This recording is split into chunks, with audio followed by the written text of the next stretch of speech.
नमस्कार। आज बात करते हैं एक टीचर की भूमिका के बारे में, लेकिन एक बिल्कुल नए अंदाज में। जरा सोचिए, क्या हो अगर एक टीचर सिर्फ पढ़ाने वाला ना हो, बल्कि सीखने का पूरा माहौल डिजाइन करने वाला एक लर्निंग आर्किटेक्ट हो। तो सवाल ये उठता है कि एक असरदार, एक कामयाब क्लासरूम का सीक्रेट क्या है? क्या ये सिर्फ अच्छी टीचिंग है, या फिर मामला इससे कहीं ज्यादा गहरा है? चलिए आज इसी सवाल की तह तक चलते हैं। तो सबसे पहले आज की क्लासरूम की जो चुनौतियां हैं उनको समझना होगा। देखिए, एक क्लासरूम सिर्फ 4 दीवारें और एक ब्लैक बोर्ड नहीं होता। नहीं, ये तो एक जीती जागती सांस लेती हुई जगह है, जहां हर पल कुछ ना कुछ नया हो रहा होता है। और इसको संभालना, इसके लिए तो एक खास हुनर चाहिए। और बस यहीं पर हमारी सोच में एक बहुत बड़ा बदलाव आता है। बात यह है कि सिर्फ पढ़ा देना ही काफी नहीं है। एक वाकई असरदार क्लास के लिए पूरे सीखने के अनुभव को डिजाइन करना पड़ता है, बिल्कुल वैसे जैसे कोई आर्किटेक्ट एक शानदार इमारत का नक्शा तैयार करता है।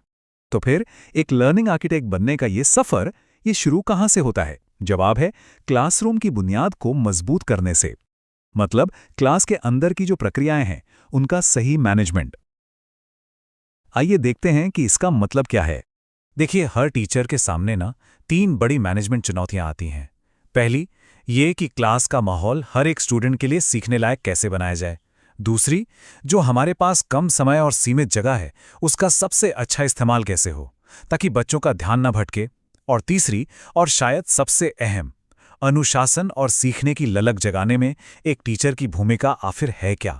और मजे की बात यह है कि इन चुनौतियों में ही इनके समाधान भी छिपे हुए हैं। एक मैनेजर के तौर पर टीचर को 3 काम करने होते हैं।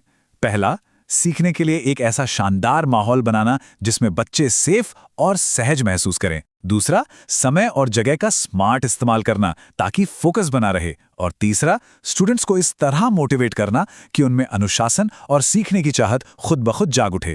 अच्छा, तो जब क्लासरूम का मैनेजमेंट पटरी पर आ जाता है, तब एक लर्निंग आर्किटेक्ट अपने औजारों का इस्तेमाल करता है। और ये औजार क्या है? यह है शिक्षण अधिगम सामग्री, जिन्हें हम अक्सर शॉर्ट में टीएलएम यानी टीएलएम भी कहते हैं। तो सवाल यह है कि ये टीएलएम होते क्या हैं? असल में ये वो कोई भी चीज हो सकती है जो बच्चों को कोई कॉन्सेप्ट आसानी से और मजेदार तरीके से समझने में मदद करे। सोचिए, ये एक रंगीन चार्ट हो सकता है, कोई साइंस का मॉडल हो सकता है, एक एजुकेशनल गेम हो सकता है, या फिर आजकल के जमाने का कोई इंटरैक्टिव डिजिटल टूल भी। टीएलएम का जो सबसे बड़ा फायदा है ना, वो ये है कि ये बच्चों को करके सीखने का मौका देते हैं। इससे होता यह है कि किताबी बातें असल जिंदगी से जुड़ जाती हैं, और जो मुश्किल से मुश्किल आइडियाज होते हैं, वो भी मजेदार और हमेशा के लिए यादगार बन जाते हैं। चलिए, अब एक और बड़ी डिजाइन चुनौती पर आते हैं। जरा एक ऐसी क्लास के बारे में सोचिए जहां कुछ बच्चे बहुत तेजी से सीखते हैं और कुछ थोड़ा धीरे। या फिर एक ऐसी सिचुएशन जहां अलग अलग क्लास के बच्चे एक साथ ही पढ़ रहे हों। इसे ही कहते हैं बहुस्तरीय शिक्षण। और यकीन मानिए, इसे मैनेज करना किसी पहेली को सुलझाने से कम नहीं है।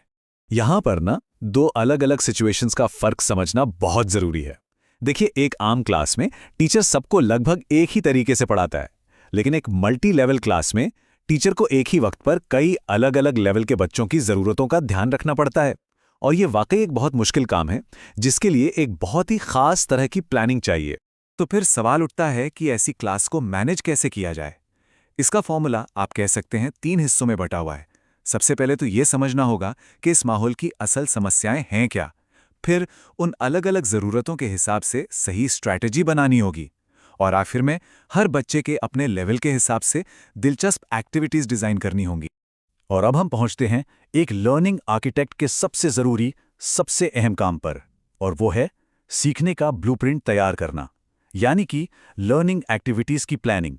देखिए, एक बात तो गांठ बांधने वाली है, अच्छी प्लानिंग ही कामयाब सीखने का असली ब्लूप्रिंट है। बिना प्लान की एक क्लास ठीक वैसी ही है जैसे बिना पतवार की कोई नाव। एक अच्छी योजना ये पक्का करती है कि क्लास में होने वाली हर एक्टिविटी का कोई मकसद हो और वो बड़े लर्निंग गोल को पूरा करने में मदद करे। ये प्लानिंग भी मोटे तौर पर 2 तरह की होती हैं। पहली है यूनिट प्लान। इसे आप पूरे चैप्टर या यूनिट का एक बड़ा नक्शा समझ सकते हैं। और दूसरी है लेसन प्लान, जो हर दिन की क्लास का detailed step by step plan होता है। एक कामयाब क्लास के लिए ये दोनों ही बहुत जरूरी हैं और एक दूसरे के साथ मिलकर काम करते हैं। और हाँ, ये प्लानिंग सिर्फ रोज के लेसन तक ही नहीं रुकती। नहीं, एक अच्छा लर्निंग आर्किटेक्ट तो पूरे साल का नक्शा तैयार करता है। इस बड़े ब्लूप्रिंट में पढ़ाई लिखाई और टेस्ट जैसी एकेडमिक चीजें तो होती ही हैं, लेकिन साथ ही खेल-कूद, आर्ट और दूसरे कल्चरल प्रोग्राम भी शामिल होते हैं। मतलब ये सीखने का एक बैलेंस्ड प्लान होता है। तो कुल मिलाकर बात का सार ये है कि एक टीचर सिर्फ जानकारी देने वाला एक इंस्ट्रक्टर नहीं है, बल्कि वो एक लर्निंग आर्किटेक्ट है। वो एक ऐसा माहौल डिजाइन करता है, सही औजार चुनता है, मुश्किल से मुश्किल चुनौतियों को भी संभालता है और आखिर में सीखने का एक मजबूत और कामयाब ब्लूप्रिंट तैयार करता है। तो आज का ये विश्लेषण इस एक सवाल के साथ खत्म करते हैं। क्लासरूम के डिजाइन को और बेहतर बनाने के लिए आज वो कौन सा एक कदम है जो उठाया जा सकता है? और याद रखिए, चाहे वो कदम छोटा हो या बड़ा, हर एक कोशिश सीखने के अनुभव को बेहतर बनाने की दिशा में बहुत मायने रखती है।